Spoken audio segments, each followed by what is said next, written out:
Welcome to Slamfire Radio, episode 479, recording live on Thursday, October 27th. I'm one of your hosts, Mo. I'm another one of your hosts, Kelly. I'm another one, Adriel. And I'm Kyle. Sweet. Hello, everyone. Hello. Hello? Hello. Hello. Hello. Hello. We'll get into what we did with guns this week. We will start with Kyle. Okay, well, short and sweet this week because really not much, but I did get into Superstition Mountain. That's the match down in Arizona in March. So there's looking like there's like 7 Canadians going, and 5 of which are from the Edmonton Grand Prairie area. So we're gonna be going down and making plans, getting accommodations and travel plans all set up, and starting to prep for that. So it'll be a really good time, I think, this year. Well, it's always a good time, but this will be carpooling and Airbnb-ing together and all that kind of stuff. Well, one of the guys actually has a condo down there, so I think we're just gonna fill the condo up, and a few of them are gonna fly because he's gonna have a set of wheels down there. I'm probably still going to drive, and hopefully somebody will jump in and carpool with me and haul a bunch of ammo and stuff down. So then we have 2 sets of wheels down there for, half dozen guys. Nice. Yeah. So it'll be cool. A little step up from last year. What was last year? Last year was just me and a buddy carpooled down. Yeah. Yeah. So with the bigger group and everyone staying at the same place, it'll be good. It'll be really good. Cut down costs and should make for some fun evenings. You will have a blast. I was super excited to see that you got in. That's awesome. Yeah. That's great. Now, so far I've been pretty fortunate with getting in because it's a lottery. So, yeah. But that's it for me.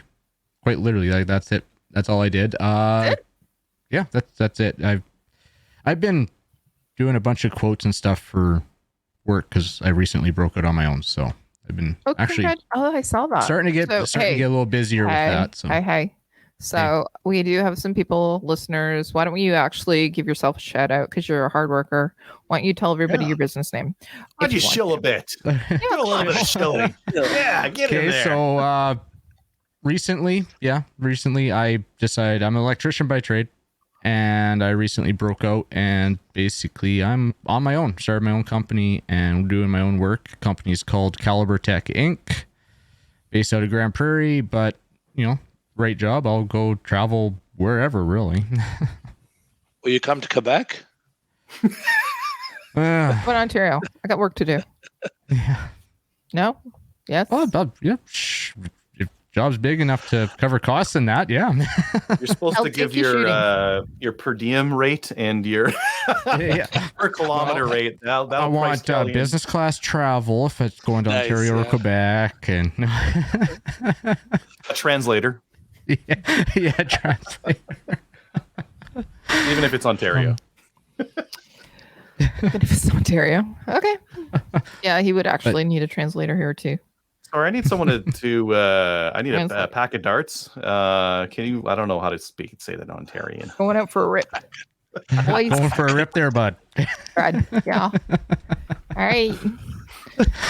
But yeah, just doing electrical work, not really limiting in it. So yeah. Cool. Nice. Well done. Yeah. Thank you. Yeah, that's done the shell. So Kelly, what did you do? So last weekend I went to Stittsville and I was there for a doubleheader. We had 2 maple seeds happening and it was sold out both days, and it was nice and sunny both days, and it was 20 degrees. So it was perfect weather for shooting. We had a full line every day, and we also had 6 one day and 5 riflemen the next, and we had kids on the line, and we had our brand new loaner rifles. They got all kitted out and sighted in, and we added all kinds of accessories to them, so they're good to go. So CanadaGunstore.ca, who furnished our firearms and our optics, I wanted to give them a shout out because fantastic. We even broke them in too. We had a couple of loaners out. We had one youth shooter on the line that was using one of our new loaner rifles. It was a 1022 and with an optic. But yeah, and we also had Mario, one of our directors, come, and he showed up, and he actually did some Kydex cheek risers for the loaner rifles. So he took out his little Dremel, because he did have a Dremel for the Autobolt release, even though we had Autobolt releases purchased. I spent a lot of money at Delask over the last little bit, and also at Stittsville Range as well. We had to get some rings there. I just wanted to give Matt and everybody at Stittsville Range a huge shout out, because the other thing that they do is they set up all the backers for us, and they let us onto the range. We can go, we can do whatever the heck we want. No, we can't do whatever the heck we want, but we can actually just go run our events, stop into the store, pay the range fees, and or Bob's your uncle. It's one of the easiest ranges to work with. So they are amazing people. So if you're looking for guns, going shooting, and you would just want to go and shoot, you can actually go to the Stittsville range. And yeah, it's a really, really nice club as well. So what? Sorry? I said it is. I've been there a few times. Yeah, it's an amazing club. So we are, so yeah, as I said, we did a double header. The other thing I did also as well is I want to give everybody a reminder, go and renew your IPSC membership, because it's that time of the year again. But not only that, with C21 and all the stuff that's going on with that and the hearings and IPSC, whether they're going to consider it or not consider it, go get your membership, go shoot a match as well. So I just did that tonight. So I'm renewed with that. The other thing that I did I do anything else? I don't think I did anything else. Oh, one of the things I did want to talk about is the CCFR Gunny Girl calendar. We dropped the calendar cover yesterday, so the teasers are going out. So I shared that in several groups. I should probably put it on our social media pages as well. But I also, tonight, we talked about who our endorser is, and this year it's Amberlyn. Amberlyn has been on several podcasts, but she's also the owner of Kandak Firearms, and she also does president of the West Kootenay Gun Club. She also does the West Kootenay Ladies Group as well. So she is somebody who's heavily involved in firearms industry, as well as she does the PAL courses there, and she does all kinds of things. And she's also one of my friends. So she is the endorser this year. So I just dropped that right before the show. Not drop it, but I told everybody about it. She's the endorser this year. So drop it like it's hot. I dropped it like it was really hot. So yeah, I funny enough, I don't have a shoot this weekend. I have a shoot that's happening in Penetanguishene on the 5th and 6th of November, but that's it. And that's going to be it for the year. So super excited about that. So you have nothing shooting related this weekend? No, I'm doing a dog rescue, but you know what's going to happen? I'll probably go hunting on Sunday, because that's what'll happen. Got more ducks or geese. So get your ducks in a row. See if any of the dogs will play fetch with the ducks. Yeah. Yep. Well, idea. Typically I get Kyle to go fetch the ducks.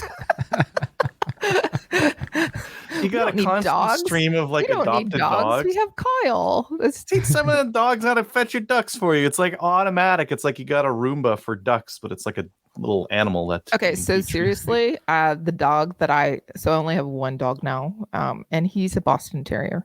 Not a great water dog at all. No, not a good one. But he's cute and he farts, so he's entertaining. That's important. Yeah, it's important. So that's it. That's me. What about you, Adriel? I think about my name for a second there. Yeah, I was going. Do I go to Adriel or do I go to Mo? Adriel, okay. Mo, Adriel. We do look similar. Yeah. I did a range visit. Did a range visit with some work people. Shot some handguns. Shot some. What else did we shoot? The black powder. I wanted to see standing close shot. How is it with max powder? It's fine. It's accurate enough. It's gonna shoot me a deer, I think. And then he had actually watched a bunch of my videos and bought a few handguns and wanted to try them out. So this was our chance to kind of get out to the range, and he had 3 handguns that he'd never shot before and got to shoot them all. So yeah, like I sold a membership right there, membership to that range.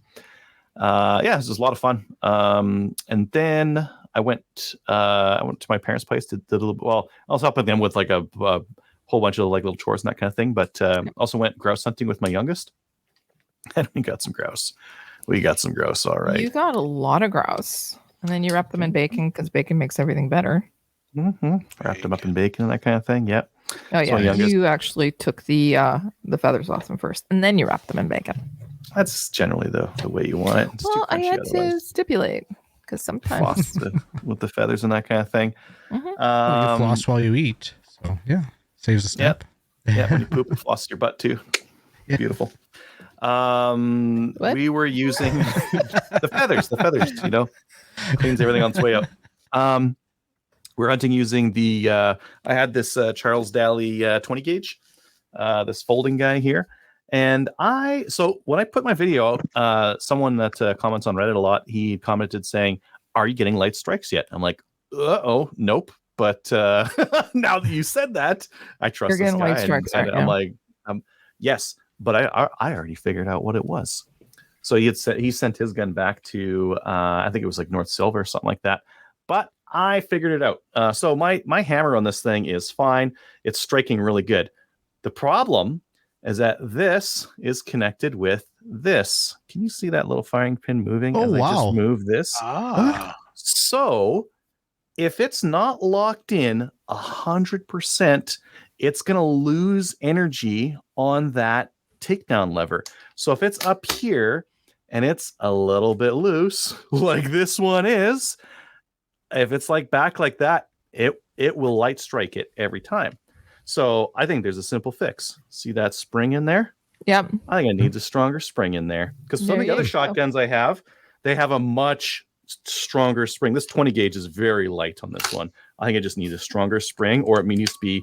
I might try lengthening it. I might try just stretching it out and seeing if that'll work. Or the surfaces on this need to be tighter. Like the locking needs to be tighter so it doesn't want to bounce and come out of there, because it shouldn't. It should lock up tight and not want to come out. It should want to stay forward on there. So by the by, if you have a Charles Daly or Daly or whatever, and it's light striking on you, that may be the thing to do. I'm going to take it out to the range. Ooh, not this weekend. Geez, we're heading into hunting season. I might not take it out to the range for a while. But if you take your Charles Daly out to the range and you have been having light strike issues, try making sure that this lever is all the way forward, and then try it and see if it does it. Is it lever or lever? Lever. Lever. On that, I'd say it's a lever. I think it's a leve, right? You don't pronounce the R. And then I got some stuff in the mail here. Oh, wow. Primarily this here. I gotta open up the other way. This is an SBI upper, and it's for the 180 series of rifles. And because I got 2 lowers, so I was like, hey, how about one of them uppers? So I got this upper that I'm going to be maybe trying to do something with tonight. Looks nice. Can you see? Oh yeah. Oh wow.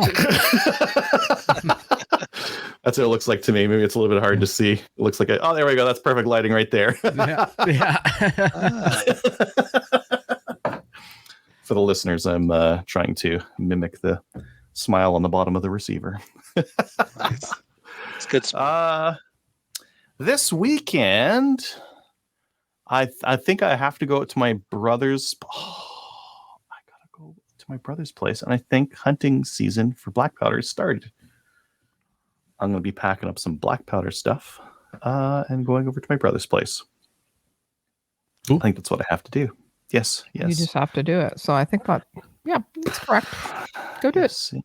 Take his nephew, or my nephew, not his son, my nephew, take him out hunting and sit in a blind and eat some fruit snacks and try to be quiet. And if a deer comes by, put a cap on there and let some smoke fly.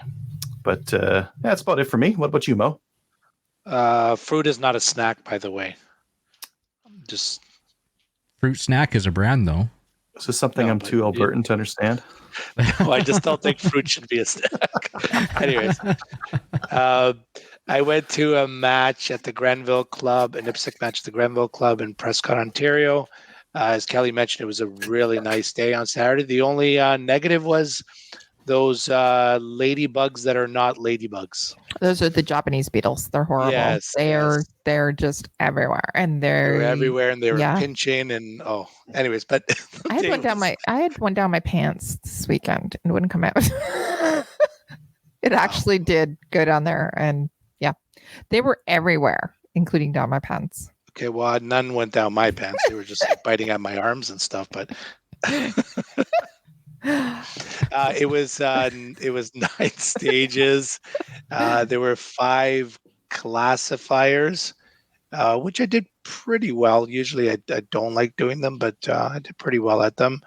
Overall, I know what I need to work on. I get too many misses. I'm averaging. I'm embarrassed to say, but I average like about a miss a stage, and Those I'm hurt. they hurt. And then because it really affects, as I'm comparing to other people, my time is getting better. I'm moving better. I'm engaging the targets better, but the mics are the problem. And what I actually happen to listen to, and I've been doing a lot of research on it, and I happen to listen to the Practical Shooting Training Group podcast that we had Ben on last week, and something they talked about was a dry fire grip.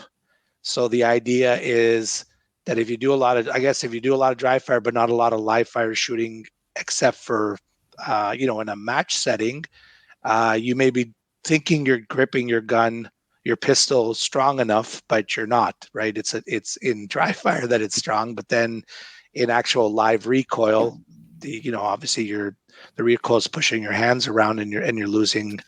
And that's probably because it's a lot of misses on the second shot. So it's something I definitely gotta work on. I gotta definitely do more live fire practice. That's something I really just shoot in matches, and I don't do a lot of live fire stuff. So there's good drills to work on that. And then even in dry fire practice, I'm putting more effort into my support hand to be stronger on the gun than it was before. So with that, I ordered. I was looking for 9mm ammo, and unfortunately, the best deal was from Tenda for the CCI Blazer. There was like 2,000 rounds for $830. So right now, that's like kind of the best. And they had the Scorpio too for about $30 less, but I don't really know too much about it. And I guess I haven't heard great stuff about it. It's too soft. It's too soft shooting. I don't think it would make power factor. Okay. Yeah. So, so I ordered that, and it actually worked out because it was like free shipping and everything too. So it turns out to be a good deal. Or else I was going to just pick it up the next time I went by there. What else did I do? Then like I said, I did some more dry fire, and I was really concentrating on the grip and stuff. So it's definitely I know I won't completely eliminate misses, but I gotta reduce them. So that's definitely my goal. Nobody likes mics. No. I have a friend named Mike. He's a great guy, but I don't want them in There's matches. a Mike listening tonight, so I like Mike. Yeah, there's a Mike listening tonight. I like him. Yeah. Mike as a person is good. Yeah. Mike is missing. Yeah. Nope. Yeah, but when you don't make a hole on the target, it's not good. It's not good. Got to get your money's worth out of the entry fees by putting as many holes in the targets as you can. Yeah, yep. When I see the RO walking towards the target and he's making that effort to look for that second shot, like you could see him, like he's really looking for it. I'm like, when he does this, you'll see. Yeah, he does. Like he's doing the good thorough check, and I'm like, yeah, there's not a second hole there, is there? Yep. So damn it. Yeah, that's really. Oh, it was just hole in hole. It went through the same hole. Yeah, that I'm the most accurate shooter in the history of it. So yeah, I got a lot of perfect second shots. Yeah, that's it for me. We will get into upcoming events, but apparently it's too cold now, so we have no more upcoming events. Are there any? Too cold. It's not There's too still cold. events that are happening. We just haven't published any. So, Okay. but yeah, if you have anything that's happening over the, well, okay, it's winter coming, but there's still events that are happening. Let us know about them. Mike mentions that Tenda has a lot of dry fire trainers, so yeah, I'll have to check that out. I already put a bunch of those into new gun stuff. Did you? Yeah. Cool. Did you really? Yeah. Thanks. Still playing with us. If you're interested in setting up a Ladies' Day, Kelly, also known as the CCFR Women's Division, is looking to sponsor Ladies' Day's events at your range. This is a range-driven initiative, but if you'd like sponsorship and support, contact Kelly at slamfireradio@gmail.com or info@firearmsrights.ca. Yep. Okay, it really is probably too cold, or it's going to be too cold to have a Ladies' Day. So for next year, plan now. Start planning now. Plan early. Plan now. If you want a range guide as well on how to implement a Ladies' Day, let me know. You got to bring hot water bottles. You do it? Just bring like 50 hot water bottles out there. That's all the ladies need, right? To keep warm. No, we like warm porta potties. We don't like sitting on icicles. Forgot about the porta potty. Heated porta potty would be required. Mm-hmm. Would you do an indoor range? Oh yeah. Like lady guns are getting their ladies nights set up again, but those are all indoors. So yeah, we'd absolutely 100%. We sponsor indoor ladies nights as well, or days. Awesome. We will get into the news. What's the first story we have here? Yeah, this was fairly recent here. Edmonton Police Chief Dale McPhee says he has serious concerns with the Liberal Bill C-21. It's kind of funny because Edmonton is like left, pretty far left. Yeah, Redmonton. Yeah, we've heard. But our police chief is like, this isn't going to work. That's the gist of the video. Is like, this is not going to like stop people from doing what they're doing right now at all. And have we heard a single police chief come out say that it's going to help? I haven't heard one. No. Bill Blair's an ex-police chief. So Bill Blair is not an ex-police chief. He's a politician. That is, he sold out. Okay, I can say that now because he's no longer my boss. He's a current buffoon. That's what he is. Okay, I'm going to stop because I might get in trouble. Who likes refreshments of the strong variety? So do I. Yeah. Cheers. Okay. Yeah. Anyways, fairly obvious, but he just said, this isn't addressing the root cause. This isn't addressing even like us, like something that's gonna help. It's going to do. It's an NA. Yeah. So did you see I posted it on my own Facebook page yesterday, but it was Kukir. I know. She was Cookie. So C-21 is currently being debated, and they're having a lot of people actually come before the Senate and talk about it. So she was talking about IPSC shooters, how the only way that only people should have guns are the Olympic level shooters, and they should pass a test or verification that they are eligible for it, and so they have to go through it, and they're at that level. So my thoughts are, how do we get to that level? And yeah, basically, so it was a proficiency test. That sounds like a whole lot like a black badge course. Exactly. So there was some of the IPSC community that were testifying, and they were saying, hey, you know what, we're safe. We have to go through the black badge course. We have to go and do all these stringent things to get in and prove that we're safe. And so hopefully they'll say, you know what, IPSC community. I'm not saying just the IPSC community. I think all gun owners legal gun owners should be exempt, but this I don't is think it's something going to else happen. as well.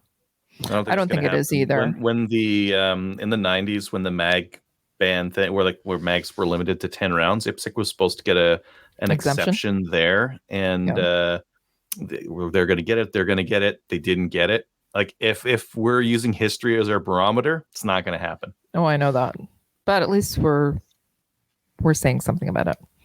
And again, I went and renewed my membership tonight just because. I know it's pipe dreams, but hey, Do what we can. and that's all I have to say about that. Yeah. Do what we can. Yeah. Okay.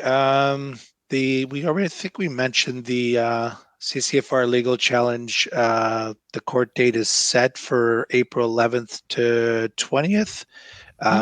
Definitely a great time to support them. And you can do that through finance by sending an EFT at finance@firearmsrights.ca. Yep. Let's do it. And then Kyle's going to mention another promotion. Yeah.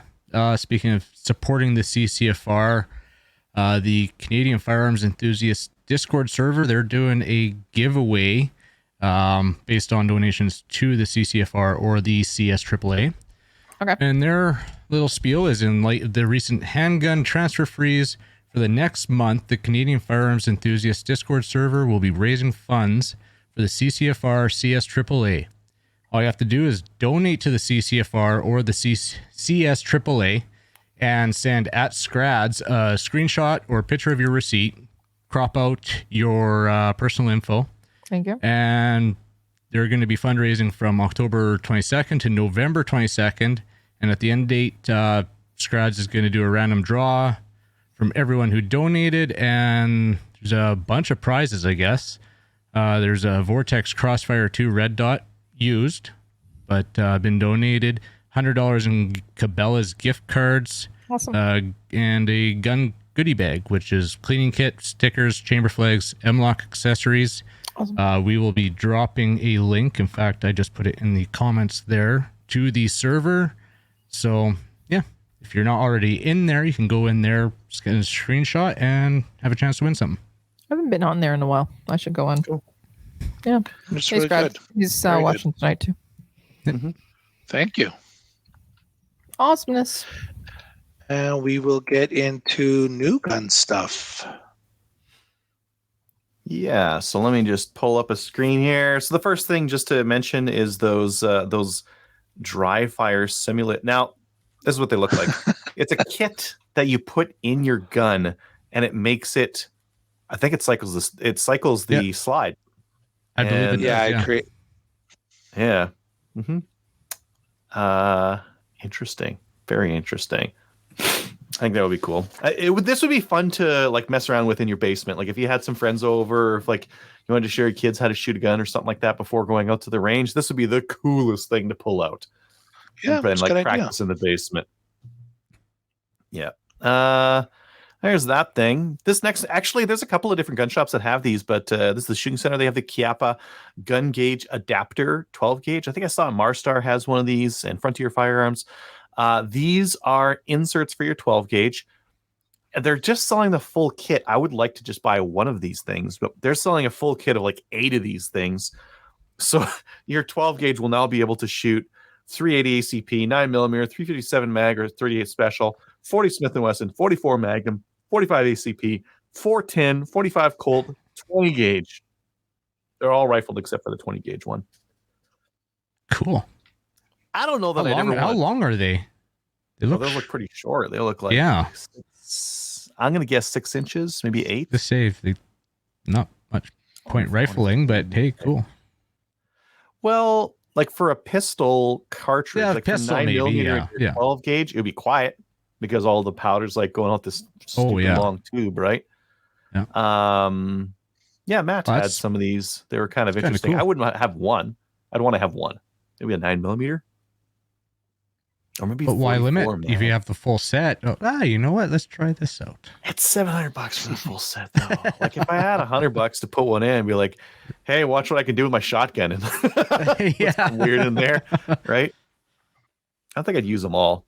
380 ACP, never going to use that ever. Yeah. You wouldn't even feel that with a shotgun. Oh no, it'd be like shooting a 22 out of it. A 22 insert would be cool. That would be wild, yeah. Anyways, there's that. Where are we?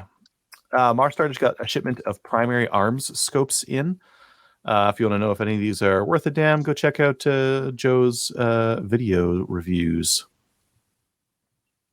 Sylvester Arms is having a sale on Christensen arms. So if you're looking for a fancy schmancy carbon fiber barrel, really nice rifle, they have some of those.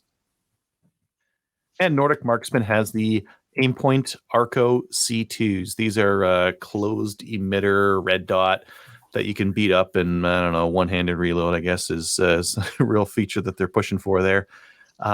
Really, it's just a really reliable. And the advantage of like an open emitter design that's not closed on the back, you get a little bit of like rain or something in there, and all of a sudden it gets on the dot and it screws up what you're seeing. These never have that problem because it's sealed on the back. So you're never get snow or lint or anything like that in there to occlude your view. And that's everything I got. All right, and for our main topic, we have Joe with Cyclops Reviews. Welcome to the show, Joe. Thanks for having me Joe. on, man. So maybe just to start off, how'd you get started with YouTubing and with the channel? What's your channel all about? It's mainly about now it's mainly about rifle scopes. I started with air guns. I was rebuilding these old vintage air guns that are real popular in Europe and Australia that have the 12-pound restrictions. So I would build these guns and post on the forums and show them. My dad was an amateur gunsmith, and so am I. And these guys would, they would email me and ask me stuff.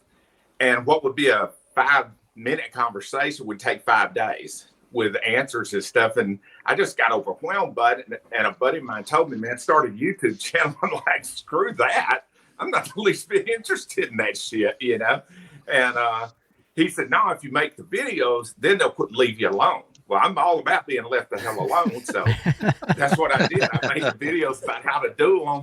And then I didn't make any videos for about 6 months. And then I had prostate cancer. I no longer have cancer, but I was off work for a long time, didn't have anything to do. So I was sitting around, started thinking about making the videos and how the guys did it. And I was watching a bunch of scope videos because I'm a scopeaholic, I guess you'd say. And I started watching these guys' videos, and I thought, piss on it, man, I can do better shit than that. So I decided to try. I had a bunch of guns in the closet, and I was selling them kind of as I went. And it wasn't like a fire sale, but it kind of supplemented my income while I was off. And I had all these scopes because you can't give scopes away unless it's deer season, So I just started doing that, man. And the longer I was off, the more it gave me something to do. And I just really got into it. I mean, I don't use drugs. I don't use tobacco. I've quit drinking. So I'm the most boring son of a bitch in the world. But I was going to say something to keep me occupied. It's a little boring. Yeah. Settle down, Kelly. Joe is no longer fun, Joe. People see me on YouTube and they're like, man, it looks like that guy's having a ball. And it's like, yeah, I am. But at the end of the day, it's like, what'd you do today? Let me see. I watched Seinfeld. I'm retired. I've been retired. I retired when I was 55. So I just make YouTube videos and travel around with my dog and spend time with my wife. Awesome. Nice. That sounds like a dream retirement. I like that idea. And actually, the scope reviews is how I found your channel. I think I was looking for like different mid-tier scopes. I was looking for like reviews on Athlon and some of the Vortex stuff. And how many people had good comparisons out there? You've got some like really amazing like scientific based scope reviews. Tell you what though, when you test a scope these days, kind of what are table stakes for you, and versus what are the nice to haves? The main thing for me, the glass is great if you're hunting. You know, for a hunting scope, for me, it's the optics above everything. You know, and it doesn't have to be mechanically perfect. If it'll hold zero and the glass is great and it's dependable, that's all I need from a hunting scope. For the other precision shooting or bench race shooting or just plinking with the guys, something that tracks well, something that's repeatable, and something that holds zero and doesn't have a lot of slop in it. Every scope I personally own is like that. They all have that in common. You can put them, they're on the gun, you pick the gun up, go out and shoot it. It was zeroed last week, it'll be zeroed next week and the week after. A scope that I'm having to dick with all the time, that pisses me off. So I don't like that. You know, and if I look on the chart and at 100 yards, you know, one MOA is about an inch and I need to come up an inch. If I turn it one MOA, that's where I expect it to move. You know, I don't expect it to go left and right. And, you know, some scopes will, you know, you can turn them 5 clicks and they'll never move. And then on 6 click, it'll jump. And I know this not just from the guns, from looking through those kilometers that they test the scopes with. A good friend of mine, Val, that owns Val Out of Optics, has one in the shop. And I've been in there and testing it with them. And there's certain scopes that just, the mechanism in there, I don't know if it's too much grease, bad springs, cheap parts, bad fitting or whatever, but they just won't track reliably. A real good example is the Burris Signature. I've owned a ton of those when we prairie dog hunted. And I mean, you drop it off the building and it'll never move zero. But once you get it zero, you better leave it the hell alone because it won't track reliably. And you'll move it 4 or 5 clicks and it won't move. And then 3 shots later, it'll jump. As reading a lot of the old timers, they would sit around and move their scope and they tap on it with a knife. Yeah, that's what they're doing to make it settle in. And with today's CNC machining and stuff, there's no excuse for that shit. You know, if you move it, it should move. If you stop it, it should stop. Yeah, exactly. Sometimes I see that at Maple Seeds, which are the Canadian version of Appleseed events, and you'll see people on the line make an adjustment. It didn't do nearly the adjustment it should have, or it overshot it because it was bound up on the inside or whatever's going wrong with it. Right. Yeah. What do you think about things like zero stop and illumination and like, and some of those extra like other features that some scope manufacturers are adding in these days? For me, illumination is the most overrated available on the scope. It just is. It's so overrated. And so many people make that such a priority. But the truth is, we hunt at night. Where I live here, we have pigs. And we hunt at night. We don't even use illumination. We use good optics, and we'll have small LED lights. When the pig walks out, I mean, he's dead on his feet as soon as he steps clear. You don't need the illumination. And zero stop is handy, depending on guys if they know how to use it. But for me, I'd rather have resettable turrets that give me more movement up and down. Because, you know, when you lock the zero stop wherever you locked it, you lost everything below it. You know, and I change scopes around so much doing these reviews. If I have a scope with a zero stop, except to show that it works, the first thing comes off my scope is a zero stop. And every scope that I personally own, about 2 out of 3 are illuminated. Not a one of them has a battery in it. Not one. I always kill the batteries in mine. Yeah, I mean, they just don't. You know, I'm not going to use it. And, you know, if you're trying to do real precision shooting, regardless of how good it is, it's going to halo a little bit around it. So the dot that was really crisp, now it just got fuzzy. You know, so I just don't use them. You know, and there's guys that are visually challenged that's important to them. For me, it's not. It just a thicker reticle jumps out at me. That's a lot easier to use than illumination. That's just my opinion. You know, to a lot of guys, it's a big deal. For me, it doesn't mean anything. Like push-pull lock turrets, that don't mean a damn thing to me. You know, if they got it, great. But I hunt with exposed SWFA turrets all the time, and I've never had one move. You know, I mean, of course, I mean, I'm sure if I decide to, Bugs Bunny down the side of a damn mountain or something, sure, I'm sure they'd move.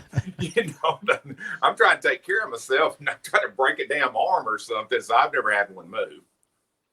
Yeah, like it's something a lot of people talk about, like exposed herds versus covered for hunting and that kind of thing. And yeah, the argument's always the same. Yeah, it'll move if you bump into something, but I'm the same. I haven't had anything move on me just yet.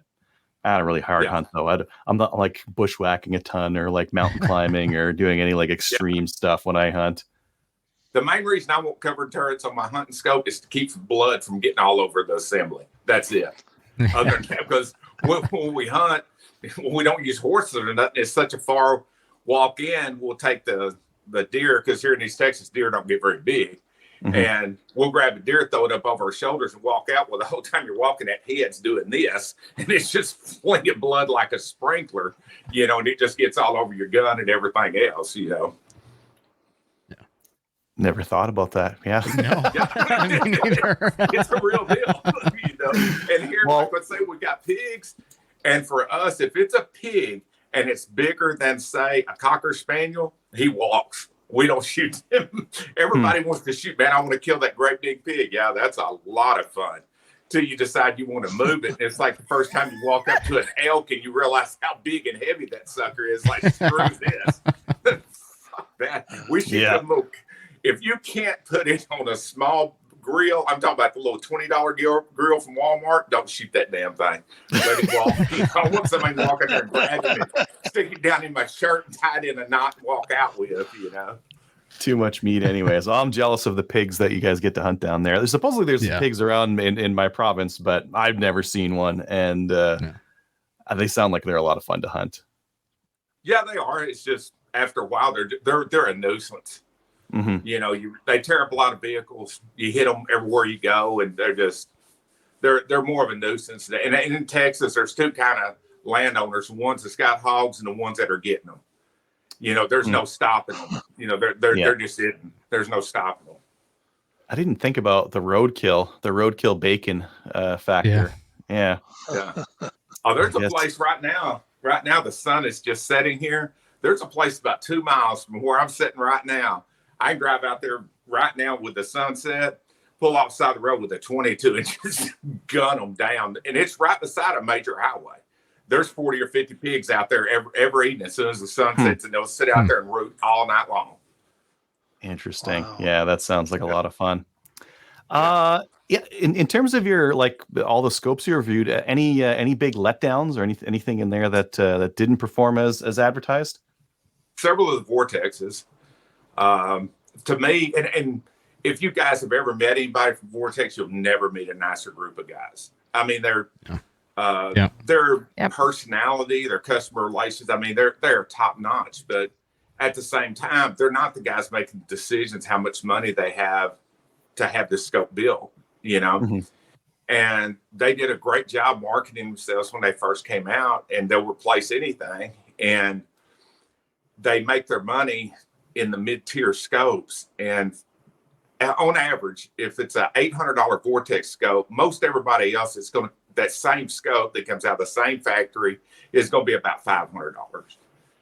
Vortex is a huge markup, and it's not just them, it's the dealers. That's the reason the dealers love Vortex.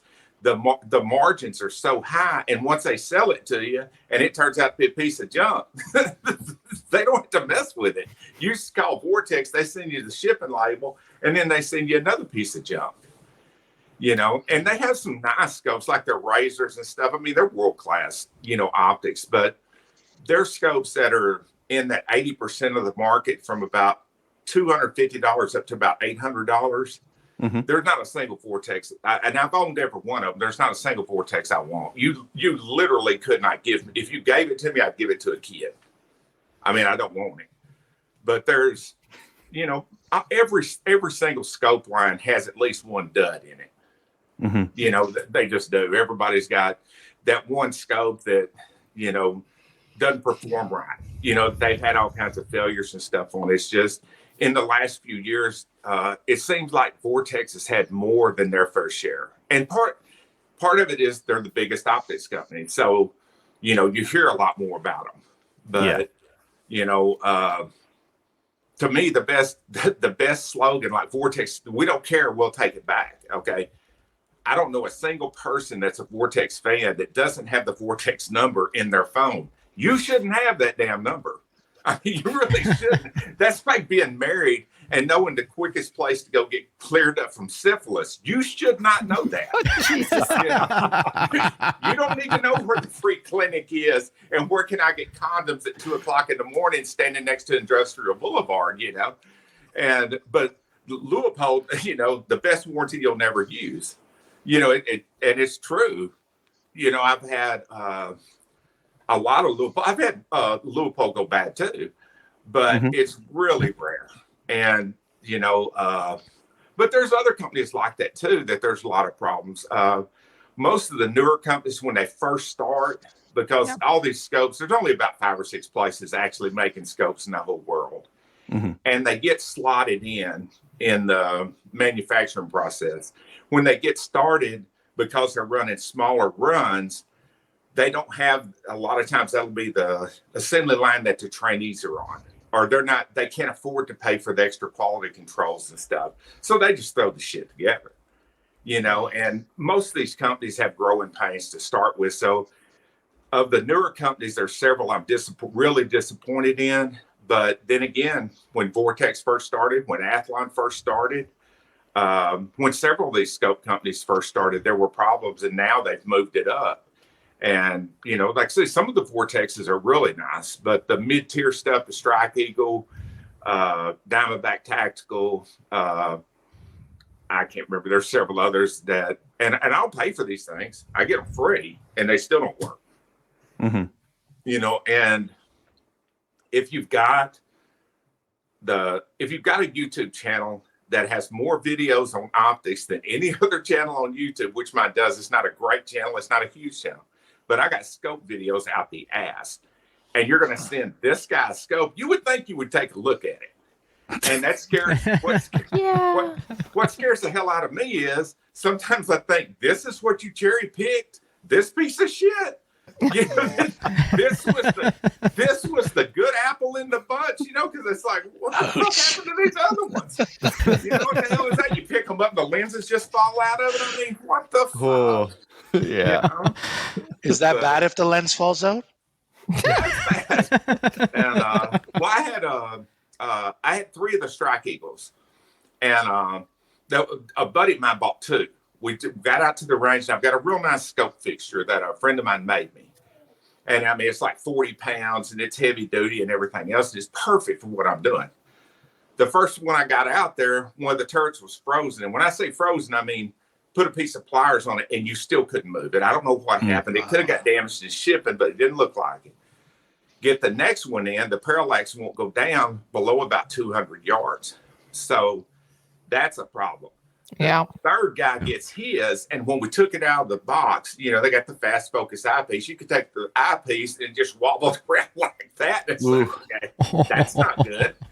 You could look inside of it and see moisture droplets. And I just took it out of the plastic, literally just opened it, and it's already full of moisture. That's the kind of stuff that I just, I don't care for. And a lot of guys, I've got a real good friend, he just got through sending a Golden Eagle back, $1,600, and it went right back. That's the second time he's had to send that $1,600 scope back. And I know this guy, he keeps the stuff in the case. He's super protective of his scopes, but he's on his 3rd one now. And we'll see if this was a good one. I tried to convince him to box it. When they get it in that's new, sell this damn thing on Craigslist, make it wear a fake mustache or something so nobody can ever hunt your ass down. Crap. I mean, get $100 or something, haul ass, and I'll give you a scope. Quit doing this to yourself, But like I said, there's other companies like that. I'm more reluctant to talk about the smaller companies because no matter what I say about Vortex, here in the United States, if I say Donald Trump is a total asshole, what a retard. It didn't affect Trump in any way. No person's going to be swayed by that. And the Vortex, the sworn Vortex Nazis, you're not talking them out of it. that you can't hurt them. Where if it's a smaller company with only 3 or 4 employees and 2 or 3 people make bad videos about them when they're first starting out, I mean, you could wreck it. Yeah. So like I say, I'm real reluctant to talk about them until they've been around for a little while. And if it doesn't do any better, then I'm through. One is Discovery Optics. They were, I had several videos about them. Sun Optics. I had several scope videos about them, and they were making some nice scopes, and then they just gutted all the quality out of the inside. So I just took all my videos down. And when people ask me, hey man, will you do a video about them? Absolutely not. I won't touch it. I don't want anything to do with it. And because I'm going to be honest, and I had a scope maker reach out to me about a month ago, want to send me a scope. And I told him, man, I'll do the video, but you're not going to like it. I can already tell you, man, you're not going to like it. I do not like that scope. It's a piece of crap. But if you want me to put that on YouTube, I'll be happy to. I'm not getting paid. I don't see, they say, there's no bad publicity. Bullshit. If your Ford Pinto's catching on fire, people are talking about it. Eventually, they're not going to buy that shit. There's still Ford Pintos. I think there's a couple rolling around. Yeah. There's still Ford Pintos. Yeah. I actually used to own a Chevy Vega 100 years ago. Oh my gosh. Okay. Getting old. Yeah, well, so and I mean, like it's fun doing a negative review every once in a while too, especially the product deserves it. It's great for views. Have you found anything where it's been like a real hidden gem, like a scope that actually outperformed or exceeded your expectations? I'm an affiliate for Arkin, so I'm not going to mention that company because I actually do have a dog in the fight with them. I like the precision. The Blackhound scopes are really good. Of some of the newer scope lines, I don't know if you guys have seen GPO, the German Precision Optics. No, but Germans make good things. I know that. Oh man, the guy that runs it was the president of Zeiss USA. Okay. And he started GPO, and I got a couple of those in. Those are really nice. The tracked optics are incredible. Right on, they got incredible optics. SWFA, a lot of the ones that to me are the best value are the scopes that are sold direct to the consumers, because it cuts out the distributors, it cuts out the retailers, all that markup, they can put it in the scope. You can get the best $300 scope on the market is the SWFA SS, and nothing can touch it. I mean, precision wise, there's absolutely nothing can touch it. It was built for the Navy SEALs, and but it's a military contract scope from 30 years ago. So by law, they can't change it. That they're not allowed to change it. And because it still has a government serial number on it. And that's an incredible scope. The glass wise, it's not that good. The old Nikon scopes, for what you paid and the quality of glass, they were way above. They were shooting way out, they were hitting way above their weight class. And the GPO stuff is like that. The Valhalla optics, now they're expensive, but you look at one of their $1,500 scopes and look at everybody else's $1,500 scopes, and it's obvious which one's got the better glass in it. But then again, they sell directly to the consumer, so it cuts out all the middlemen. Yeah, I've heard a lot about the super snipers, the SWFAs. We don't get a lot of them up here. Every once in a while, someone does a round of imports because they don't mail them directly to Canada. No. But I have heard good things about those in terms of like price to performance, just like a basic like sniper scope, right? Right. Well, see, in the U.S., it's probably insane. I could probably mail you a rocket launcher if I decided to, and or most anything else, live grenades, no problem. I want to ship you gasoline through an airplane, no biggie. But on a rifle scope, if it has any reference points in the reticle of any kind, it's considered a military weapon. It's considered military, and it's illegal to ship it. That's the reason I do a lot of scope giveaways on my channel, but anything that's going overseas has to have a straight crosshair in it. It can't have anything else, and there's very few scopes like that anymore. Almost everything has at the very minimum a duplex. Well, that's considered a reference point. It's illegal to ship it. Oh wow. That's So, interesting. yeah. Yeah. But yeah, Yeah, it's weird because, and I have a lot of guys that watch my channel that are in Europe and South Africa and Australia. Hey man, let me in on the giveaway. And it's like, dude, I'd love to, but how about how about just start sending you a couple of M16 Sears through the mail? You're just care about this, Never gonna get there. Yeah. Yeah. No. Now, we've been talking mostly scopes, but you've done a bunch of air rifle stuff too. Christmas is coming up. What inexpensive air rifle would you recommend for parents heading into Christmas shopping? This might be a selfish question. I've got a couple of boys that are around that age. So which one would you recommend? Honestly, go to Walmart or somewhere and buy the least expensive air rifle they have. The most expensive, highest power one is going to shoot like shit. Get the least expensive break barrel air rifle they got. That'll be the shooter. Honest to God, I can go to Walmart right now and buy a $90 rifle. You can go buy a $400 rifle. I'll tear you a new asshole with that thing. Because they're so overpowered. They are. I mean, they are so incredibly overpowered. I mean, you can imagine if you took a 270 and the round didn't leave the barrel until after the recoil. You couldn't hit anything. It would be impossible. And that's the way the heavy kicking air guns are. The pellet doesn't get out of the gun until the recoil's already going. So the less recoil, the more accurate. It's just physics. Yeah. And if you can afford a good one, if you got $300, the Vyrock, there's about 4 that they make that's around $300 US. I have no idea what they're selling for in Canada. But those are heirloom rifles. You can buy one of those, and 50 years later, it's still shooting. Awesome. I like the part where you said buy the cheapest one. I'm going to stick with that. No, it's true, man. I shoot in a lot of air rifle competitions, and the air rifle I shoot, it looks like a man pissing a pee. It just does like that, but it goes right through the same hole over and over. But I tell the guys when we get together, one of these days we're going to shoot this, and the wind's not going to be blowing. I'm going to show you something. I'm going to make you call me daddy then. We're going to walk around. I'm going to turn my pocket inside out. You're going to have to carry it like we in the prison yard. I'll make you my bitch. And the guys with the heavy power stuff, it won't do it.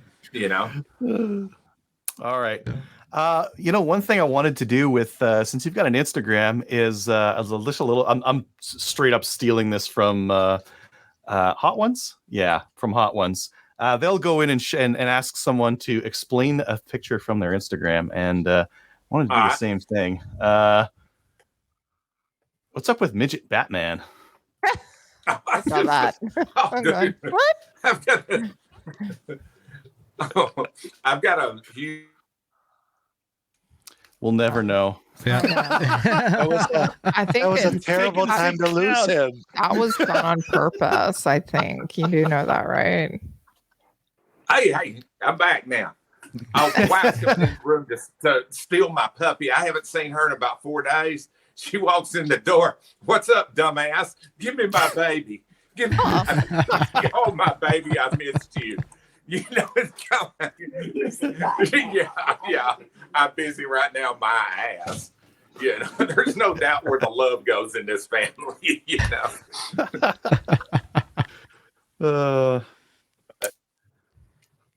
Yeah, awesome. Any other? I still want to know what's up with the midget Batman. Midget Batman, yeah.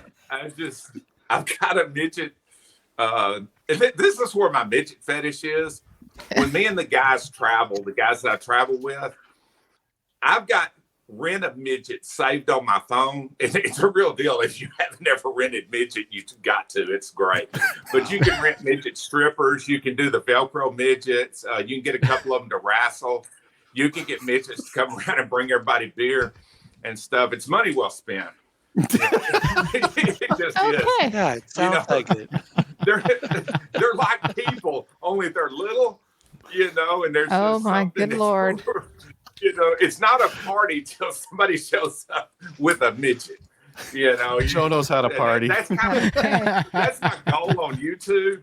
I want to be like Logan Paul and Matt from Demolition Ranch, where I can afford my own midget. That's where I'm at. That would be my goal. It's the American dream, right? Okay. Yeah, where I can buy a midget. Because now if I buy a midget, I'm gonna have to go get one from a freaking breeder or something. You don't know where that midget is. So I'm hoping to get a registered midget. One that's got some papers on him. So I don't know that it's gonna happen, but that's my goal. That's better than I could have ever expected. That was wild. Yeah, that was a wild 2 minutes there. Maybe I shouldn't have asked. You asked. I did. Yeah.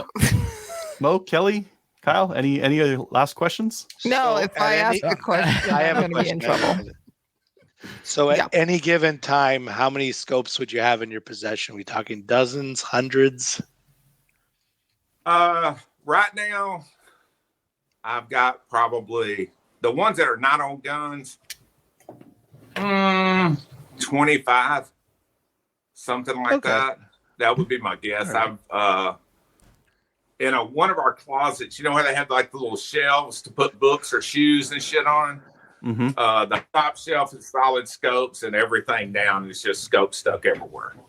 But right now I'm about 2 months behind on my scope reviews, and but they're real time consuming, man. When I go out and set up my fixture and then get the cameras and everything up, from the time I pull up to the range till I actually hit record, it's actually about an hour and a half or 2 hours. It takes a long time to get it all set up because it's hard to get good footage through a scope. That's the reason so few people do it. It's not that they can't do it.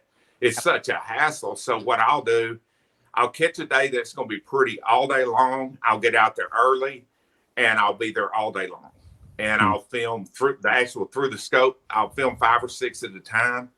And that way I don't have to, because it takes that long to put everything up too. Because I've got, 2 or 3 tripods, lenses, out the ass, cameras, and everything else. And it's a real hassle to set everything up. It's worth it.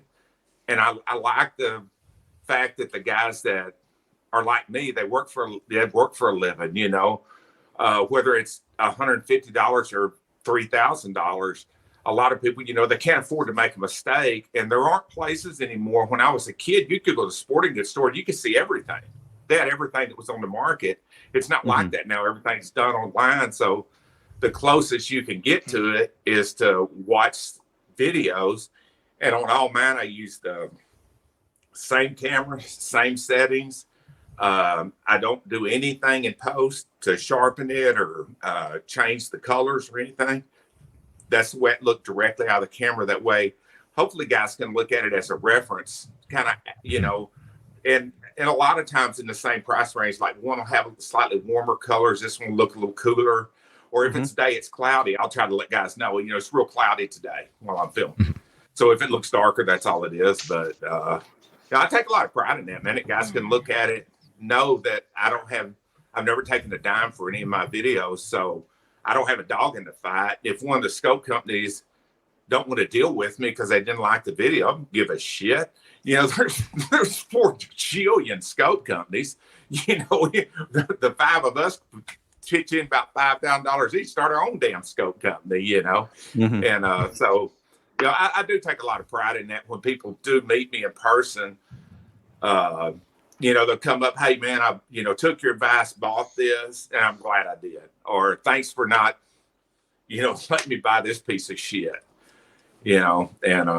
So it's like I say, it's real time because that's the reason a lot of guys, they'll hold it up like I got this cup. Here's the new Leupold 3-9. Looky here. Click, click, click, click, click, click, click. Okay, thanks for stopping by. Wow, that helped a bunch. Or they'll hold their phone up and everything's all fuzzy and you can't really see anything. So like I say, it's real time consuming. That's the reason most people don't do it. But I don't have a lot going on. So, as you can tell by my raving midget fetish and the fact that I know where to go get penicillin at the drop of a hat, so I just do scope videos. Well, speaking on everyone, whether y'all know it or not, I have a feeling I have a feeling she does, but I don't know if you guys know. You know, you can only take so much penicillin through your lifetime. Then you know, you'll build up like you'll get allergic to it. So right now, you know, every time we hire a midget, I think don't let it be this time. You know? Oh, that's so funny. Scrads was mentioning your 22 videos were super handy for picking out a rifle for CRPS or ORPS. That's our NRL 22 up here in Canada. When I was just getting into it 6 months ago, paid off. First place in 2 matches in a row recently. Nice. Yeah, so you've got more viewers that are our viewers, and it sounds like they appreciate your hard work as much as the rest of us here do as well. It's like I say, it's a lot of fun.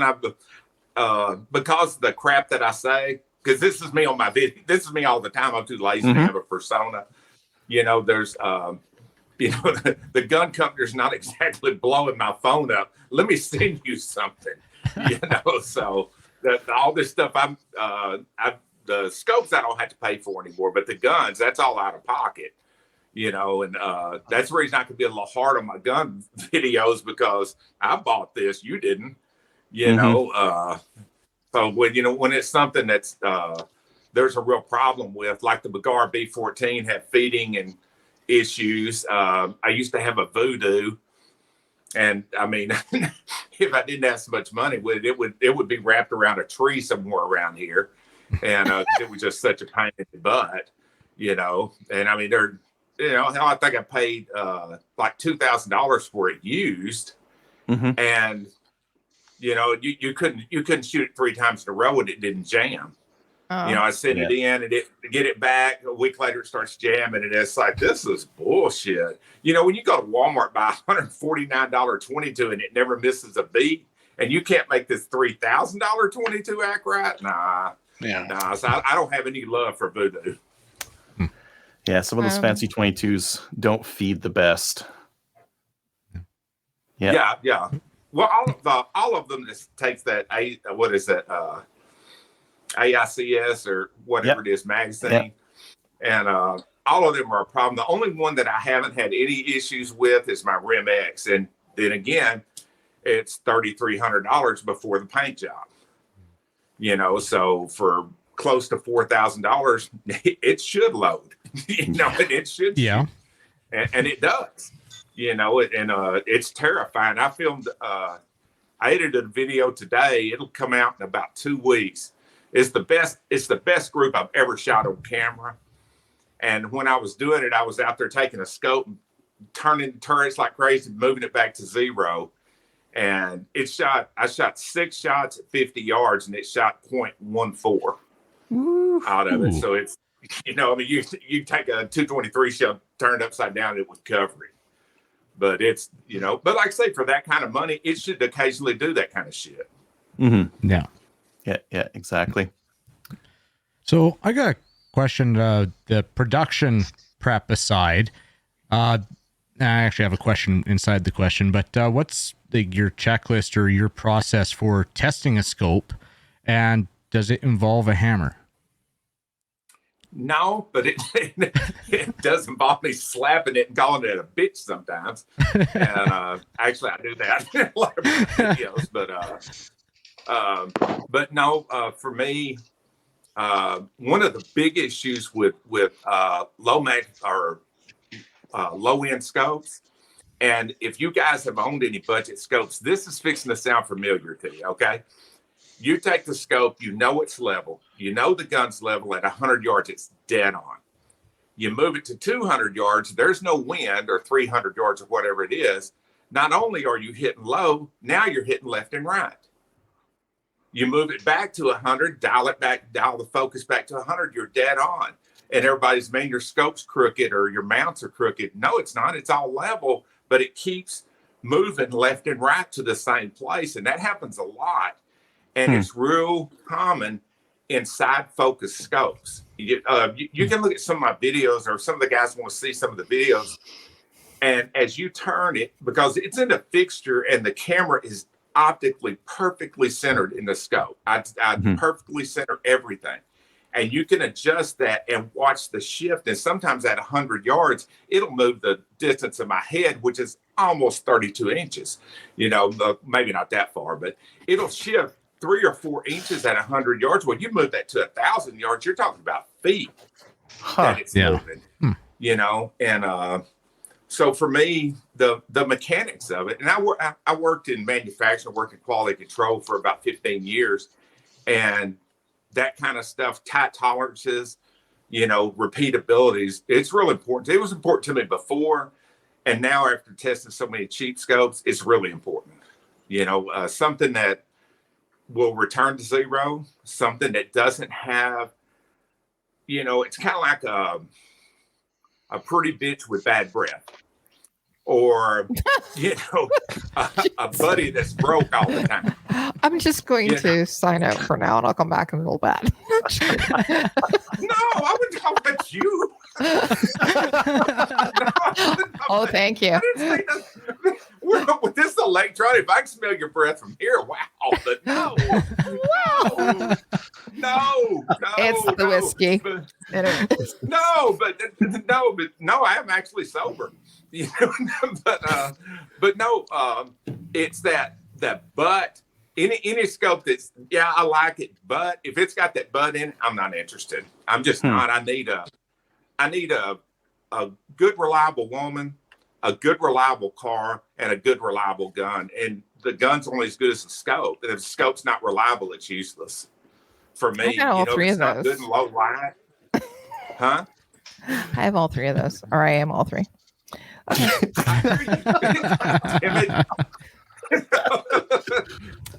You need a good scope, though. I can 100% agree. Absolutely. You do need a good scope, and you need to spend the money on it too. So, yeah, don't chimp out. And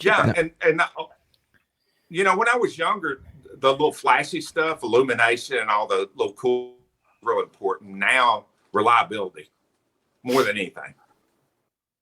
Yeah, tracking and getting the durability out of it. Cool. Kyle, Mo, Kelly, any other questions? I do have one question. What's your favorite Canadian brand? Do you have one? Do what now? Canadian brand scopes. My favorite brand? Yeah. My favorite brand right now, the track stuff is. Oh, lost him. I think you did that on purpose. Joe? Hello, Joe. I think he had a hard time hearing me because I did say Canadian brand, but Yeah. I would like to hear what his favorite brand is. So, he's back. Yeah. So, Sorry. No problem. I'm about to go here in a minute. Where I live in this part of Texas, you know, nobody frowns on you if you marry your first cousin, but we don't have high-speed internet. It makes total sense. Life's a trade-off. You know, some of my favorite brands right now are the Tracked, that are good quality hunting scopes. The Tracked, right on. I'm still a big fan of Leupold. okay.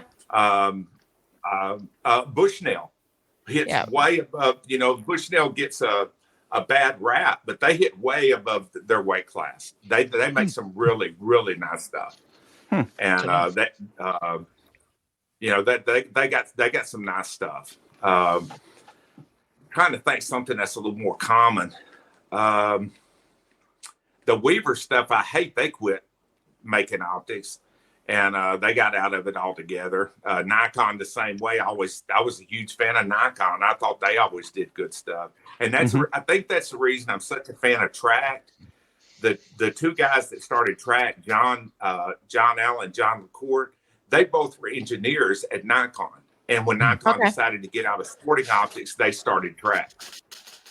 Okay. So, yeah, they already knew everybody and knew how to get the meat and potatoes on the plate instead of just lettuce. You know, they could get the good shit on there. Awesome. All right. Well, before we let you go, let our viewers and listeners know where they can find out more about you. Where they can find me? Yep. Well, normally at a sport And but on YouTube, my channel is Cyclops Videos, and it's Cyclops Videos, and then my name Joe Ray, and but it's just guns and scopes and foolishness. Awesome. Well, we'll make sure to link your show in the show notes so people can find it. Thanks for coming on, Joe. It's been a wild ride, and we'll hope to see you again soon. Yeah. I wish you could hear yourself on my end through the dial-up thing that we got going here. I mean, you sound like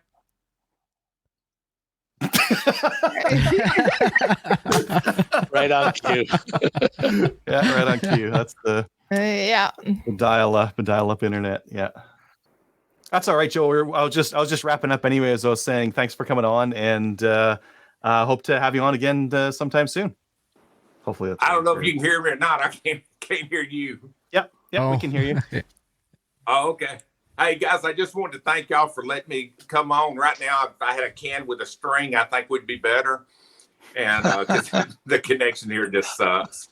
It just absolutely sucks. But the next time, if y'all want to do it again, I'll try to go into town. And God, how country do I sound? I'll go into town where they actually have good Wi-Fi, and maybe we can do it and have a conversation without getting cut off every 5 minutes. Awesome. Well, it's been great anyways, good. Joe. Yeah. And hope to have you on again sometime soon. Okay, I appreciate it. Thanks for having me on, guys. Nice to meet y'all too. Nice You to meet you too. Thanks. Thank Joe. you. Same here. Thanks again to Joe Ray for coming on to talk to us about scopes and other interesting stuff. Mhm. Yeah, that was definitely entertaining. Yeah, I didn't know it was going down that road.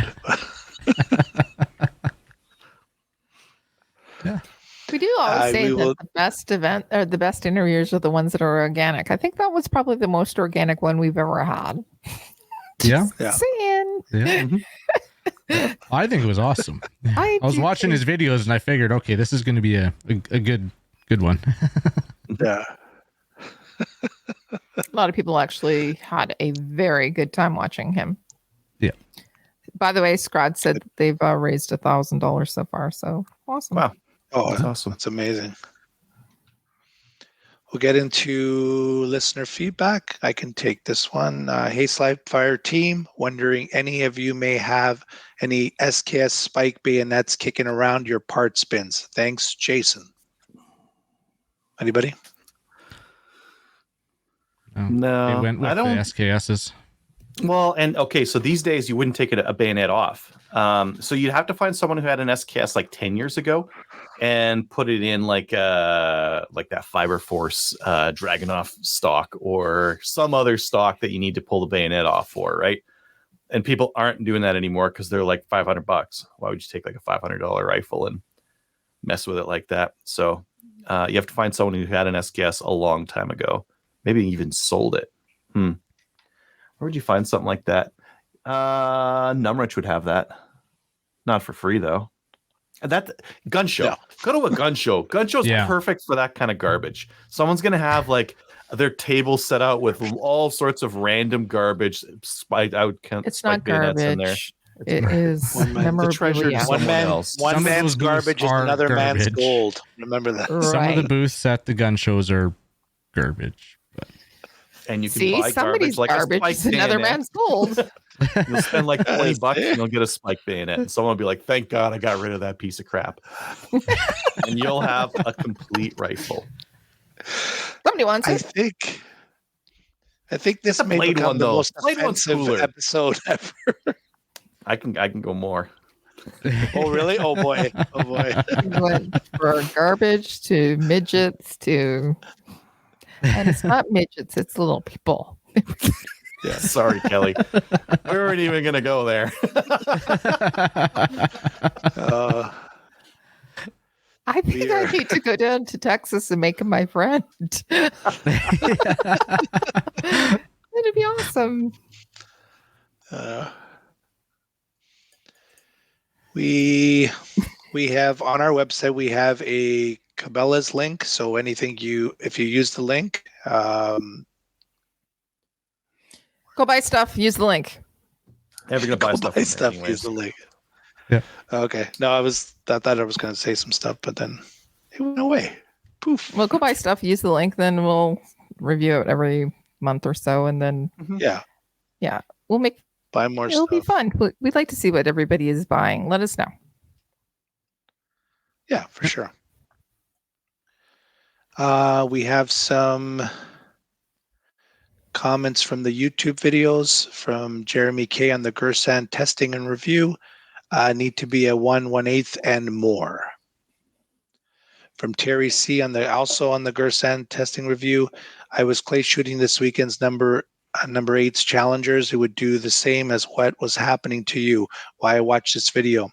Why not release shot from the magazine trying to find out what was the problem. Thank you. I'll probably leave this gun for geese and ducks.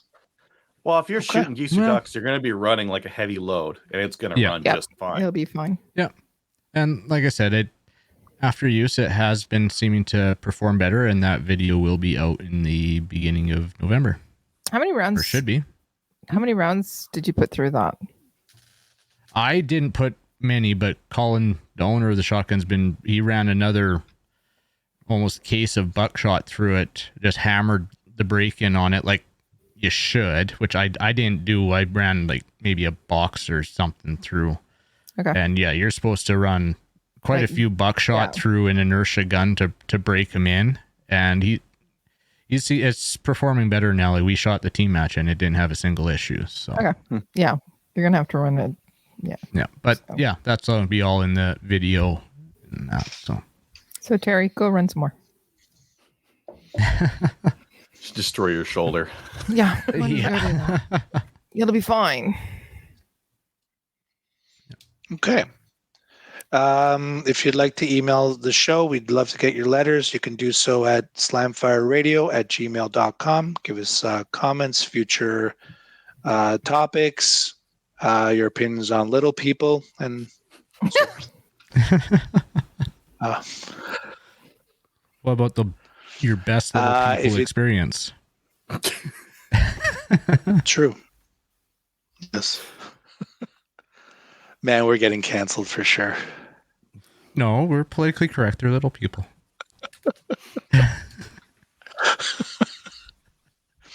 If you'd like to support the show, please do so at patreon.com/Slamfire Radio. And we have some extra videos available for Patreon subscribers. And we should be getting some packing lists done soon. Yes.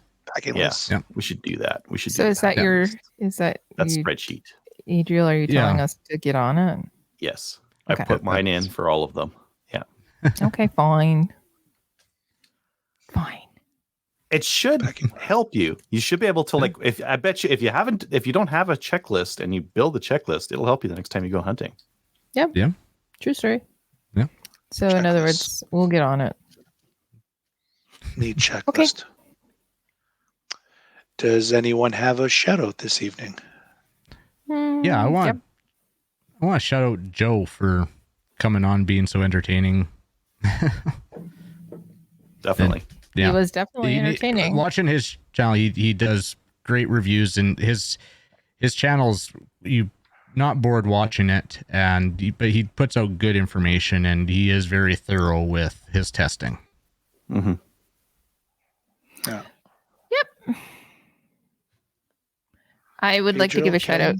Yeah, I have a shout out. I'd like to give a shout out to Patrick. He's one of our regular listeners, but he's also one of our newest full instructors for Project Maple Seed. He graduated on the weekend. So just give a nice. huge shout out to him.